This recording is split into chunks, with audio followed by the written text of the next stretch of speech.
Magandang gabi mga kapatid. Alam naman natin kung ano yung purpose talaga ng game na to. Ito ay isa lamang sa mga ginagawa natin para magkaroon tayo ng camaraderie. Ano yung camaraderie? Yung kinakainan. Hindi, iba pala yung karinderya pala yun. Okay. Sige, ito ay gathering natin. Hindi lang para mapaglaro, no? Siyempre nakapag-share tayo ng mga talents natin sa basketball. Pero ito talaga, ang purpose talaga nito para makapakinig tayo ng salita ng Diyos. Okay? May mga Catholic dito, di ba? Marami sa atin Catholic, yung iba Christian, yung iba ay born again. May INC ba dito? INC, wala. Muslim? Muslim, wala? Okay. Sino yung nagpenitensya? Patingin ng likod. Sino nagpapako? Okay. Alright, so, okay, yan. Nabalitaan niyo ba yung nangyari sa Thailand? Hindi? Hindi niyo nabalitaan? Hindi kayo nanonood? Kano yung nangyari sa Thailand? Di ba, 7.7 magnitude na sila, na tamaan sila ng lindol. Sa rin, sa Taiwan ba? Taiwan? Sa Taiwan, ganun din. Ang daming mga namatay. Tanong ko sa inyo, bakit kaya nangyari sa kanila yun? O kaya pag may aksidente na malala, o nagkaroon ng cancer yung kaibigan natin o kamag-anak natin, ano yung iniisip natin? Siguro iniisip natin sobrang sama ng ng ginawa nila, no? O kaya mas sobrang bigat ng kasalanan na ginawa nila. May ilan ba tayong isipin? Minsan ba naalala na iisip ba natin na gano'n? Yung estado ng buhay ng isang tao, nagja-judge natin siya base doon sa nangyaring bigat ng problema na meron siya. Meron ba gano'n? Siguro naisip natin, no? Ganun sa Thailand, siguro nakikita niyo yung meme, no, sa Thailand, one day in Thailand. Pagtawas, 1 month in Thailand, ganyan, may dede na, no? May 1 year in Thailand na, babae na siya. Okay, siguro iniisip natin, may mga ganung mga Christians kasi, may mga Kristiyano na sinasabi nila, sobrang sama kasi ng Thailand kaya sila nilinbol. No? Pero sabi sa Luke chapter 13, si Jesus Christ nagsabi dito, kasi may nagtanong. Sabi dito, may mga tao na nagtanong sa kanya tungkol doon sa mga Galileans na pinatay ni Pilate. Yun nangyari doon, pinatay ni Pilate yung mga Galileans na nagsasacrifice ng mga burnt offering. Yung burnt offering na yun ay nagsisimbolize ng pagpapatawad ng Panginoon. Humingi sila ng sorry.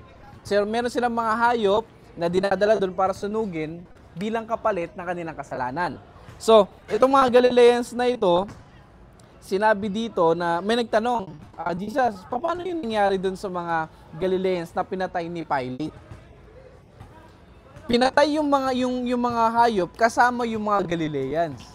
Sinabi niya, tinatanong nila, gaano ba sila kasama? Bakit nangyari sa kanila yun? Pero sabi ni Jesus Christ, sa tingin niyo ba mas matuwid kayo kaysa sa kanila? Siguro iniisip natin yun, no? Na parang ako kasi, mabait kasi akong tao eh. Kaya walang nangyayari sa akin masama.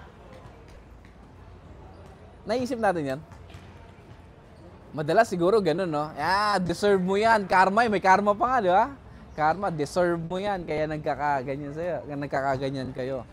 Pero, sabi ni Jesus Christ, huwag niyong isipin na mas matuwid ka o mas mabuti kang tao kumpara doon sa mga taong nagsasuffer sa problema nila ngayon. Okay? Pero sinasabi ni Jesus Christ dito na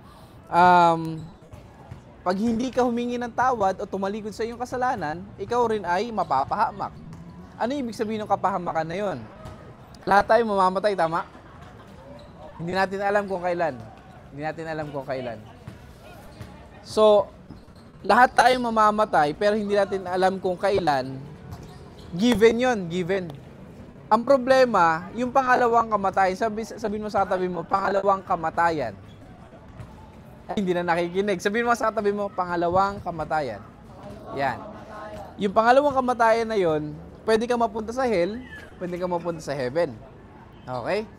So, yun yung sinasabi ni Jesus Christ, na pag hindi ka humingi ng tawad at tumalikod sa kasalanan mo, ikaw ay mapapahamak. Yun yung kapahamakan na sinasabi ni Jesus Christ. Isa pa, may binanggit pa siya dito sa verse 4. Meron din daw 18 na worker nung unang panahon na gumagawa ng tower. Yung tower na yun nagbibigay ng yung tawag dito yung water, parang sa nawasa. Nawasa na rin ba yung kubaw? Nawasa yung kubaw, no? May nilad. Kung nakakita na kayo ng mga hinuhukay na sobrang lalim, yun yung mga nasa tubig. Yun yung ginagawa nila noong unang panahon para yun sa progression ng pamumuhay nila sa tubig. So gumawa sila, pero all of a sudden, namatay yung 18 na tao. Sinabi rin ni Jesus Christ, yung mga namatay ba na yun ay mas mataas ba o mas mabuti ka ba, mas banal ka ba kumpara sa kanila kaya nangyari sa kanila yon? Hindi. Sabi ng Panginoon, kung hindi ka hingi ng tawad at tatalikod sa iyong kasalanan, ganun din ang mangyayari sa iyo. Okay? Ano yung sinasabi natin dito? Dapat hindi tayo maging judgmental. Sabihin mo sa tabi mo, huwag tayo judgmental. Lahat ay may pag-asa. Si Kuya Mark, kilala niyo si Kuya Mark? Sige, kaway ka Kuya Mark. Yan ay BJMP officer. Alam niyo yung BJMP? Ano yung BJMP, Kuya? Ha? Galing ka na ba doon?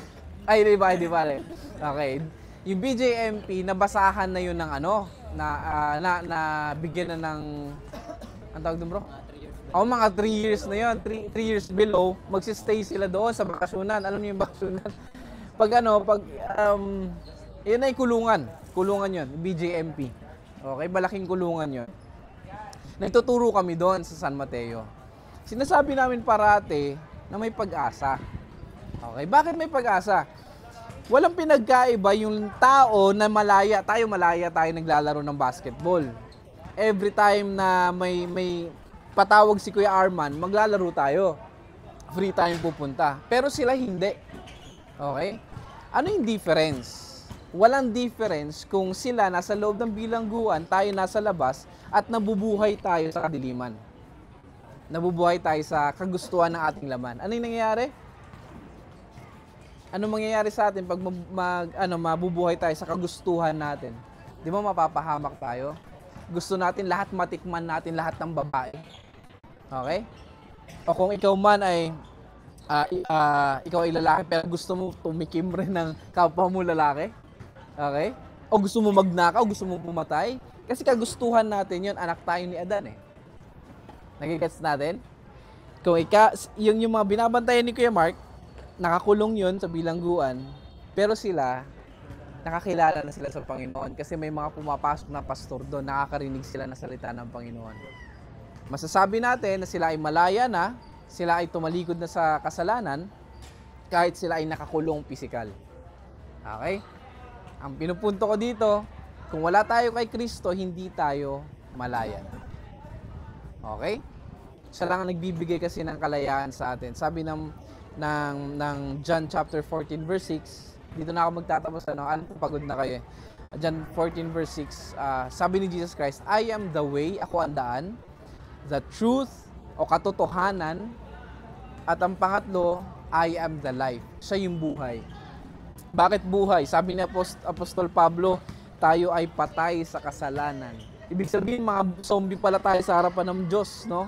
Mga zombie, naglalakad tayo, humihinga tayo, pero tayo ay patay sa kanyang harapan. Pero kung si Kristo ay nasa puso natin, tinanggap natin siya bilang tagapagligtas at Diyos ng ating buhay, tayo ay mabubuhay sa harapan ng Diyos. Ako po, dati po ang testimony ko, kilala ako nila lahat. Malala ako, sobrang payat ko dati. Gusto ko tutor, yung nasa ko. Yung nakadampi parati sa bibig ko, tutor. Pagawin nyo ako ngayon ng kaya ko pa rin eh. Kaya ko pa rin mag-serve sa inyo pagkano. Yeah, ganun kalala. Tsaka, hindi ako tumitira ng stress dati. Bakit ko sinishare sa inyo to? Kasi imposibleng makalabas sa addiction nang wala si Kristo. Kumakain ako nun. Sabi ko, umuusok. Nagpe-pray na ako, Lord, tanggalin mo ako dito. Ayoko mamatay ng ganito. Walang imposible sa Panginoon, mga kapatid. Kung ano man yung pinanghahawakan mo ngayon, nag-enjoy ka dyan sa kasalanan na ginagawa mo ngayon, ang Panginoon ano magpapalaya sa iyo dyan. Walang imposible sa Kanya. Okay? Sinasabi again ni Jesus Christ, pag hindi tayo tumalikod sa kasalanan na yon, tayo ay mapapahamak. Yun yung panghabang buhay na kapahamakan. Okay? Amen? Sige, let's pray. Salamat Panginoon sa mensahe mo sa gabing ito. Salamat Panginoon dahil malinaw po ito at pwede po namin itong baunin sa aming mga bahay. Huwag niyo pong hayaan na makalimutan namin lahat ng aming napakinggan. Kailangan po namin tumalikod sa kasalanan sa kamunduhan, Panginoon. Patawarin niyo kami, Panginoon, kung may nakikita kang mga karumihan sa aming mga buhay. May nakakita man o wala, kami man ay mag-isa lamang, Panginoon. Marami po kami mga tinitignan, marami kaming ginagawa, personal, Lord God, na hindi nakakaaya-aya sa inyong harapan. Patawarin niyo kami, linisin mo ang aming puso't isipan, at turuan mo kami kung paano tumalikod sa kamunduhan na ito, Panginoon.